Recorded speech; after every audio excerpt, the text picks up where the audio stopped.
Hello दोस्तों, नमस्कार। मैं नीतू शर्मा एक बार फिर हाज़िर हूँ आपका सफ़र टॉक शो लेकर।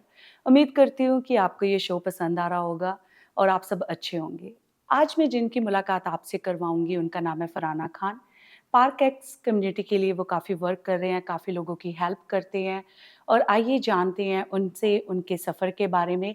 नमस्कार फरहाना खान जी, हेलो, कैसी हैं आप? मैं ठीक हूँ, आप कैसे हैं? बिल्कुल बढ़िया। बहुत-बहुत अच्छा, शुक्रिया आपका सफ़र टॉक शो में आने के लिए। आपको भी बहुत शुक्रिया। जी, इस वक़्त जो भी हमारे दर्शक हमें सुन रहे हैं, प्लीज़ आप थोड़ा-सा अपने सफ़र के बारे में उनको बताइए ताकि वो आपके बारे में और जान सकें। अच्छा, ओके, सो मेरे सफ़र शुरू हुआ 1997 फ़रवरी से। मैं जब इधर आई थी तब तो इतना सारा ऑर्गनाइज़ेशन नहीं था। तो मैं आई, नई-नई आई, नए कंट्री में नई भाषा नए है और इधर का वेदर भी सेम नहीं है। तो एडजस्ट होने में मुश्किल तो होता ही है। जी, तो मैं जब आई वो तो मैं मेरे पेरेंट्स के साथ इधर आई और मेरे सिस्टर ने मुझे स्पॉन्सर किया। मैं छोटी थी, पता नहीं था कहाँ जाना है, कैसे जाना है, क्या जी, करना है। तो शुरू में मुझे बहुत मुश्किल हो गया कि मैं क्या करूँ? या तो पढ़ाई करूँ, तो ये नई भाषा है, कैसे करूँ? बिल्कुल। और साथ ही साथ अगर जॉब पे जाती हूँ तो मेरे पास कोई एक्सपीरियंस नहीं है, कैनेडियन एक्सपीरियंस नहीं है और उम्र के हिसाब से जॉब भी कैसे करूँ? तो हाँ, मैंने डिसाइड किया कि मुझे फ्रेंच सीखना है। ये कनाडा में रहना है, मॉन्ट्रियल क्वेबेक में रहना है तो फ्रेंच सीखना ज़रूरी है। तो थोड़ी देर मैंने लैंग्वेज सीखा। जी, उसके बाद मैंने जॉब के लिए कोशिश किया तो इधर ऑप्शन नहीं था और जब करना है नहीं तो कुछ और भी करना जैसे कि करियर कोर्स लेना। तो उस टाइम पे मैंने बहुत कोशिश किया कि मैं अगर कोर्स लूँ तो कैसे लूँ? सो मुझे पता नहीं था कि कहाँ पे जाना है, कैसे क्या करना है? मैंने हैरान हो गया कि कोई भी अगर बता सकते थे कि मैं कुछ कोर्स लूँ और क्या करूँ? स्टॉप कर दिया, थोड़ा-सा टेंशन में पड़ गई, टेंशन भी, डिप्रेस भी क्योंकि इधर का माहौल ऐसा नहीं है कि हम सब कुछ जानते हैं। तो ज़िंदगी बैठे नहीं रहते, तो शादी जी, भी हो गया, बच्चे भी हो गया। सो जब मेरे बेटी का 12 दिन ऐज तो मुझे सीएलसी में जाना पड़ता था तो चेकअप के लिए, जी, पोस्टमार्टम। सो उस टाइम पे बेटी के साथ सीएलसी में गया, उधर सोशल वर्कर मिल गया। सोशल वर्कर नॉर्मली ये ऐसे ही बातें करते हैं कि तुम्हारी इमोशन कैसा है क्योंकि जी। हार्मोनल चेंज होता है, तुम्हें ऐसा तो नहीं लगता तुम अकेले हो, कुछ हुँ, हुँ। जानना है।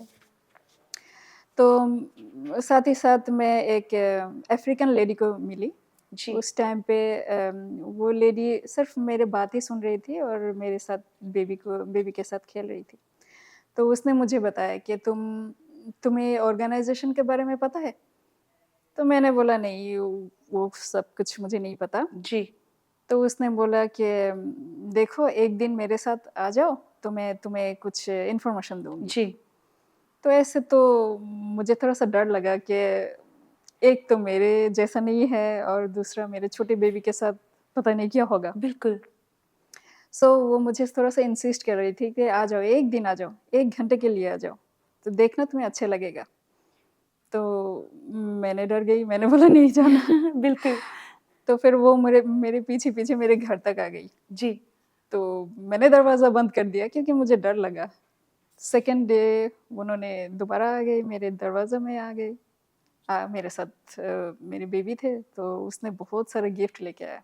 गिफ्ट में पानी के बोतल ज़्यादा था। अच्छा जी। इट्स फनी लेकिन ये अफ्रीकन ट्रेडिशन है, किसी जी। के घर में न्यूबॉर्न बेबी होते हैं, तो उसके घर में पानी लेके आते हैं। अच्छा जी, सो इंटरेस्टिंग। मुझे बहुत इंटरेस्टिंग लगा, तो मैंने घर में घुसने दिया। उसने बोला कि मेरे साथ बाहर चलो, तुम्हें अच्छा लगेगा। सो थोड़ा-सा ट्रस्ट आया कि ओके चलो मैं जाती हूँ उसके साथ। तो उन्होंने मुझे एक सेंटर में ले गया Centre de recherche emploi it's जी, 7000 जू पार्क उधर लेके गए। तो कुछ मेरे तरह छोटे-छोटे बच्चे वाले मम्मीज़ उधर जी, थे, कलर्स थे, बहुत कलर्स, पेंसिल्स, पेपर्स। काफ़ी एक्टिविटीज़ वो कराते हाँ, होंगे। तो जी, उन्होंने बोला कि देखो तुम कुछ करना चाहते हो तो कर लो। तो मुझे लगा कि मुझे मेरे अंदर के जो बचपना है वो आ गए। तो मुझे ये आर्ट मैंने ये आर्ट किया, वो आर्ट किया, बहुत अच्छा लगा। तो उन्होंने बोला कि देखो अच्छा लगा ना, तो दोबारा आ जाना। जी, सो मैं कंटिन्यू उनके साथ आने लगे। तो एक दिन मुझे बोला कि एक काम करो तुम चलो हम दूसरा ऑर्गेनाइज़ेशन से मिल के आते हैं। जी, तो उन्होंने ही मुझे एक-एक करके पार्क एक्स का जितने सारे ऑर्गेनाइज़ेशन हैं, एक-एक करके मुझे दिखाया कि देखो इधर ये भी होता है। बिल्कुल, मुझे इंटरेस्ट इसलिए लगा कि इधर जाने से मेरे अंदर का जो वो डिप्रेशन जो फीलिंग्स होते हैं ना सैडनेस वो चले जाते हैं। मुझे बिल्कुल। लगता है कि बेबी के साथ मैं कुछ कर सकती हूँ। मैं भी कुछ कर सकती हूँ। तो मैंने धीरे-धीरे एक के बाद एक दूसरा लाइब्रेरी के साथ इन्वॉल्व हो गई। सीएलईसी के साथ तो थी। उसके जी, बाद मुझे अपॉर्च्युनिटी मिला लाइब्रेरी में कुछ स्टोरी टेलिंग जी, करने के लिए, तो मैंने वो भी किया। थोड़ा देर जो प्राइमरी स्कूल है, स्कूल के साथ वॉलंटरी करने के लिए चांस मिल गया, तो कुछ दिन मैं उधर भी किया। जी, एक ऑर्गेनाइज़ेशन है शेइज़ जिसके साथ जैसे छोटे बेबी के साथ वो एक्टिविटीज़ करते हैं, हार्मोनी करके उसका नाम है। 2 साल तक मैंने उनके साथ एक्टिविटीज़ किया है। अ, बाद में स्कूल में कंटिन्यू करना मुझे बच्चे बहुत पसंद है तो मैंने सोचा कि उनके साथ कुछ जी, वॉलंटियर करूँ और कुछ बिल्कुल। करूँ। तो मदम शिज़लैन जो स्कूल में काम करते हैं, पेरेंट्स के साथ होते हैं, तो उन्होंने प्रपोज़ किया कि तुम अगर मेरे साथ करना चाहते हो, ये वॉलंटियर ही है लेकिन तुम्हें अच्छा लगेगा। बिल्कुल, पेरेंट्स के साथ काम करना, प्रोजेक्ट पेप पीईपी सो वो प्रोजेक्ट में काम करके मुझे बहुत अच्छा लगा कि ओके हम भी कुछ कर सकते हैं। पेरेंट्स बिल्कुल। हमारे तरह पेरेंट्स होते हैं जो घर में बैठे होते हैं। चलो वो भी कुछ दिन किया।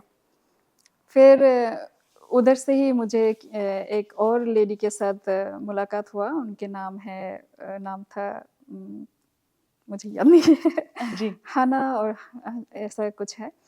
तो उन्होंने एक प्रोजेक्ट के बारे में मुझे बताया कि देखो तुम तो 1-2 प्रोजेक्ट में जाते हो, तो एक और प्रोजेक्ट हमने शुरू किया, इसका नाम है पम। तो ये प्रोजेक्ट में तुम आ सकते हो। तो मैंने बोला मैं अकेली कैसे और भी होना बिल्कुल। चाहिए। हुँ, हुँ। तो उन्होंने बोला कि हमारे एक टारगेट है 2-3 से ज़्यादा होना चाहिए। तो मैंने बोला चलो मेरे कॉलीग्स को मैं जिनको जानती हूँ मैं बताती हूँ। तो 2-3 मिलके हमने शुरू किया प्रोजेक्ट पम। तो प्रोजेक्ट पम का मतलब ये था कि जो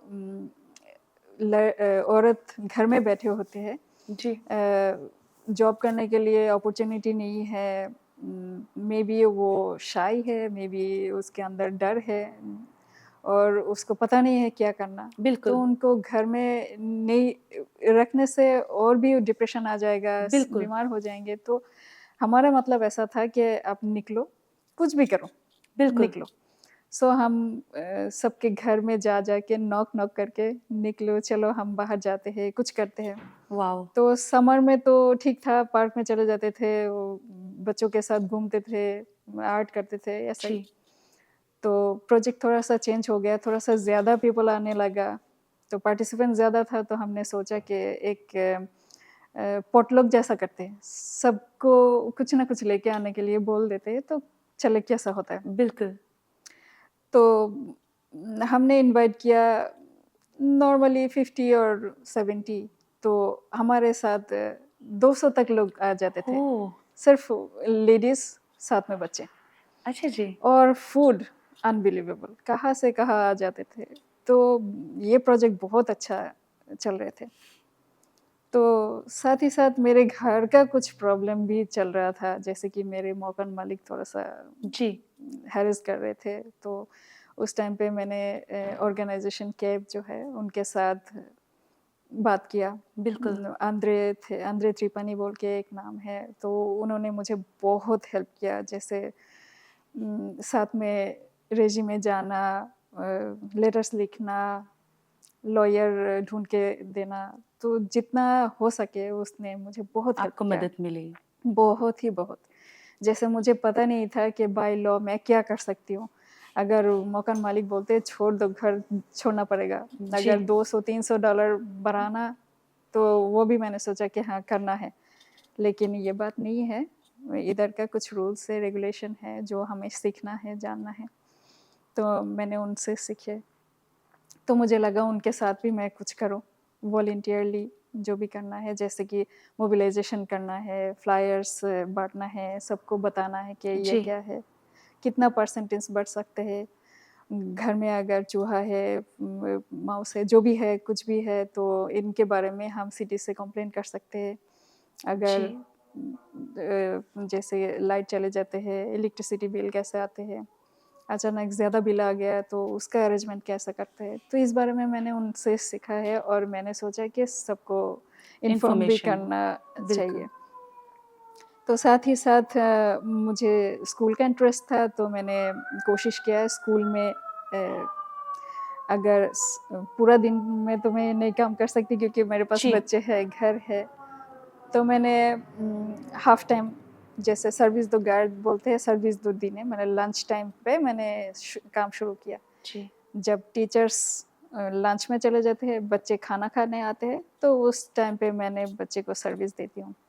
ये काम मैं अभी भी करती हूँ, मुझे बहुत अच्छा लगता है। बिल्कुल। और साथ ही साथ मैं प्रोजेक्ट आर्ट एंड काउंट में भी थोड़ा-सा किया है, जी, जैसे स्टोरी टेलिंग होते हैं, आर्ट्स करते हैं। तो एक प्रोजेक्ट था पीयूआईओस के साथ। जी, तो उन्होंने बोला कि नॉर्मली जैसे हम आप जैसे नॉर्मल वुमेन्स होते हैं, तो उनके अंदर में कुछ कलर्स होते हैं जो निकल नहीं सकते। बिल्कुल। हम सोचते कि बड़े हो गए, आर्ट क्या करें? तो उन्होंने हमें बुलाया, छोटा-छोटा पेपर में बोला मन में जो आता है कलर करते रहो। तो मैं भी पार्टिसिपेट किया क्योंकि मुझे अच्छा लगता है। बिल्कुल, सो हमने ये आर्ट प्रोजेक्ट को थोड़ा-सा एक कलर के साथ शुरू किया और फिनिश आर्ट गैलरी में जाके हुआ है। ओह! तो अभी भी अगर आर्ट म्यूज़ियम में आप लोग जाते हैं तो उधर देखेंगे हमारे आर्ट है। मैं अच्छा नहीं, जी। मेरे साथ बहुत बहुत सारे सारे बिल्कुल, बिल्कुल पेरेंट्स थे। अलग-अलग। क्योंकि कहीं न कहीं वो होता है ना कि आर्ट आपके अंदर छुपा होता है, लेकिन वो हाँ, आपको सही जगह नहीं मिलती है, कोई मौका नहीं मिलता कि मौका आप नहीं। उसको निकाल सको। और जब हाँ, पेन, पेंसिल, कलर्स हो, तो वो अंदर का बचपन तो बाहर आ ही आ ही जाता है जाते हैं। ऑटोमैटिकली। ऊपर जी, से जब वो आर्ट म्यूज़ियम में चले गए तो हमें इंटरेस्ट ज़्यादा हो गया, तो हमने सोचा कि कुछ और करते हैं।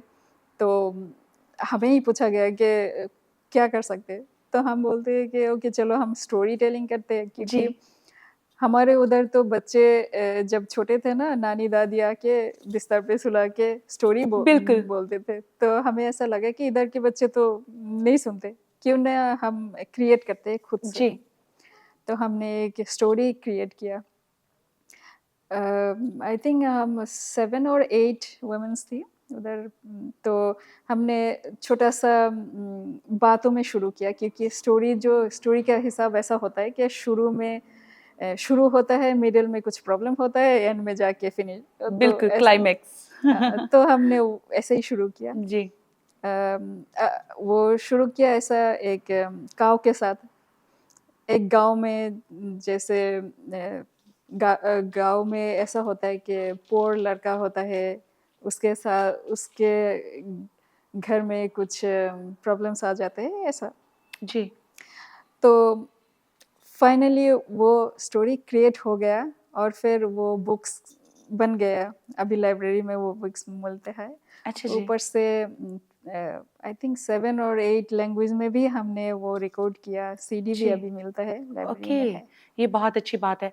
ये आपकी जो जर्नी है जैसे आपने यहाँ पे शुरुआत की बहुत ही शानदार है क्योंकि ईज़ी नहीं होता है फर्स्ट स्टेप लेना। हाँ। लेकिन हम यहाँ पे लेते हैं एक छोटा-सा ब्रेक और ब्रेक के बाद जानते हैं आपसे कम्युनिटी के वर्क के बारे में, कैसे वो लोग आपसे इन्फॉर्मेशन ले सकते हैं, कैसे हुँ, आपसे हुँ। राब्ता कर सकते हैं। हुँ। मिलते हैं एक छोटे से ब्रेक के बाद। जी। Welcome back. ब्रेक के बाद अभी हम फिर बातचीत करेंगे फरहाना खान से, क्योंकि वो बिल्कुल हमारे सामने है। उनसे बहुत कुछ जानना है ताकि पार्क एक्स के लोगों को और मॉन्ट्रियल के लोगों को बहुत सारी इन्फॉर्मेशन मिल सके। आइए बात करते हैं। फरहाना जी, आपकी जर्नी बहुत कमाल की है, क्योंकि जो आपने स्टेप लिया है अपने लिए और जिन जिन लोगों ने आपकी मदद की, हेल्प की, आगे आप वही लोगों को दे रहे हैं, आप भी मदद कर रहे हैं लोगों की। तो किस तरह की आप हेल्प कर रहे हैं कम्युनिटी को? आप थोड़ा-सा उसके बारे में भी बताइए। चलो मैं जब शुरू किया है तो ये तो मेरे लिए मैंने किया है, अपनी तरफ से किया है कि मुझे अच्छा लगता है। जी, तो कभी-कभी ऐसा भी मैं सोचती हूँ कि मेरी तरह बहुत लोग हैं जो जिनको जानकारी अभी तक नहीं है, जी। तो इसलिए वो लोग बहुत कुछ जानते हैं लेकिन फिर भी पीछे हैं। बिल्कुल न्यू कमर्स हैं और तो उसके अलावा जो मॉन्ट्रियल में लोग रह भी रहे हैं, हुँ, कई लोगों को नहीं पता है कि कहाँ पे नॉक करना है, हुँ, किस इन्फॉर्मेशन के लिए। हाँ। बिल्कुल। तो इसीलिए मैंने जब वाइब के साथ काम शुरू किया। वाइब एक जी, ऑर्गेनाइज़ेशन जहाँ पे इन्फॉर्मेशन डेस्क डेस्क बोलते हैं। तो ये एक्चुअली रेफरल होता है। खुद से काम नहीं करते लेकिन इन्फॉर्मेशन दे देते ओके। हैं। तो मैं कहती हूँ स्पेसिफ़िक कोई भी ऐसा सब्जेक्ट नहीं है कि हम बताते हैं और दूसरा नहीं बताते, ऐसा नहीं है। लोग हर तरह की प्रॉब्लम्स लेके आ जाते हैं। तो हम कोशिश करते हैं कि जितना हो सके उनको इन्फॉर्मेशन दे दूँ। जी, और ऐसा है कि ये बहुत अपने ज़ुबान पे होते हैं तो लोग बहुत कंफर्टेबल फ़ील करते हैं और लोगों के अंदर ट्रस्ट हो गया कि बिल्कुल। इधर जाने से मुझे कुछ मिलेगा। जी, और वाइब की तरफ से जो नॉर्मली होते हैं जैसे वेलफेयर में अगर कोई जाना चाहते हैं तो वो जो फॉर्म होते हैं तो थोड़ा-सा मुश्किल हो जाता है कि फ़िल कैसे करूँ? जी, और जान-पहचान वाले शायद उनको लैंग्वेज बैरियर तो है ही, जी। फ्रेंच, इंग्लिश में प्रॉब्लम हो जाते हैं तो वो लोग हमारे पास आ जाते हैं कि कर दो।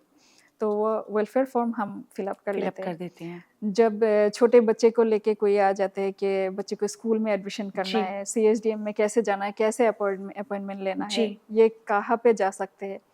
तो हमारे पार्क इसके लिए सीएसडीएम में जब भी हम सोचते हैं कि अपॉइंटमेंट ले दूँ, तो वो रजिस्टर वाइफ की तरफ से हो जाता जी, है। कभी-कभी कोई आते हैं मेडिकल कार्ड के लिए एप्लीकेशन करने के लिए, वो भी हम इधर से कर देते हैं। किसी को अपॉइंटमेंट लेना है ब्लड टेस्ट का, नहीं तो कुछ भी जी, मेडिकल इश्यूज़, सो वो अपॉइंटमेंट हम ले देते हैं। किसी को मार्ग प्रोसेस जैसे कि वो प्रेग्नेंट है, उनको पता नहीं कि क्या करूँ, कहाँ जाऊँ? जी, तो एक ऑर्गेनाइज़ेशन है जहाँ से कुछ कूपन्स मिल जाते हैं, जैसे लो इनकम उनको शायद कुछ विटामिन्स का ज़रूरत है, प्रोटीन्स की ज़रूरत है। जी, तो उनके लिए मार्ग प्रोसेस बोल के एक ऑर्गेनाइज़ेशन है, उनमें हम रजिस्टर कर देते हैं, तो ये भी हो जाता है। जी, दूसरा कभी-कभी टैक्स फाइल के लिए लोगों को पता नहीं चलता कि ये टैक्स फाइल क्या चीज़ है, ये हमें क्यों करना है, हम तो वेलफेयर में हैं। लेकिन टैक्स फाइल ज़रूरी है, बिल्कुल, ये तो बिल्कुल। कनाडा में रहना, मॉन्ट्रियल में रहना, क्यूबेक जी, के लिए तो वो करना ज़रूरी है। तो वो फॉर्म में लेके आ जाता है कि हम क्या करूँ इसके साथ, तो हुँ, हम अकाउंटेंट के पास भेज देते हैं, नहीं तो टैक्स क्लिनिक में भेज देते हैं, जिसका जी, जैसा कैटेगरी है। तो कभी-कभी पहले हम जाते थे साथ में, अगर किसी को ज़रूरत है साथ में जाना, तो हम चले जाते थे। हमारे साथ कुछ जैसे कि जी, कुछ ऑर्गेनाइज़ेशन के साथ लिंक है। जैसे इमिग्रेशन का कुछ काम हो गया, तो हम मेज़ोने में भेज देते हैं। नहीं तो अगर हाउसिंग रिलेटेड होते हैं, तो कैब में भेज देते हैं।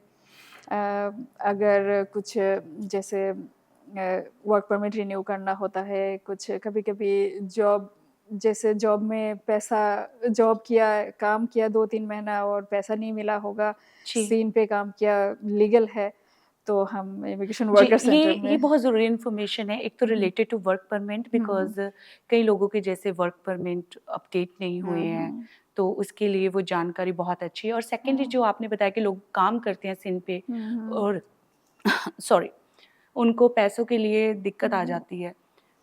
तो इस तरह का कोई आपके सामने ऐसे लोग जो नॉक करते हैं, किस तरह आप मदद करते हैं उनकी? उनको पैसे मिल जाते हैं वापस? हाँ, ज़रूर मिल जाते हैं क्योंकि ऐसा बहुत लोग जी, हैं। तो जैसे कि वर्क परमिट के लिए हमने जैसे मेज़ोने बोल के एक ऑर्गनाइज़ेशन जी, है, उधर भेज देते हैं। कभी-कभी प्राइडा बोल के एक ऑर्गनाइज़ेशन है, उधर भी जी, भेजते हैं।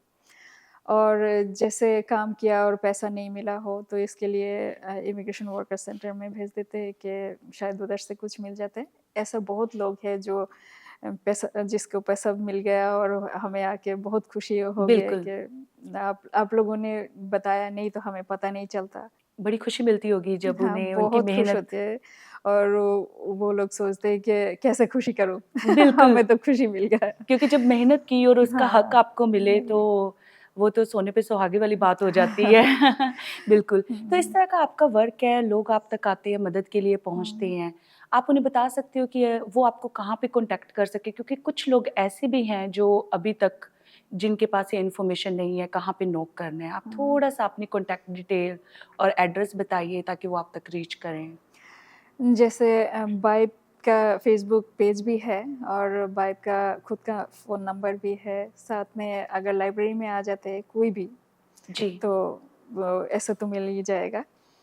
और फ़ोन नंबर है, वो वेबसाइट गूगल है, पे जी गूगल पे वेबसाइट पे हाँ, वो ले सकते हैं। ले सकते हैं। जी, हुँ, तो आप कैब से और वाइब से जुड़े हुए हैं। जी, तो जी, दोनों के साथ आप मिलकर ऑर्गेनाइज़ेशन से जी, वर्क कर रहे हैं और लोगों तक इन्फॉर्मेशन आप अपडेट कर रहे हैं। जी, जी। इसके अलावा आप कोई ऐसी अपडेट देना चाहते हो, ऐसी इन्फॉर्मेशन देना चाहते हो जो कि अपने मॉन्ट्रियल के लोगों को बेनिफिट हो सके इन फ्यूचर में हुँ, हुँ, और वो और अपनी प्रॉब्लम सॉल्व कर सकें आपके ज़रिए, आपकी ऑर्गेनाइज़ेशन के ज़रिए। हुँ, तो हुँ। इस तरह की कोई इन्फॉर्मेशन?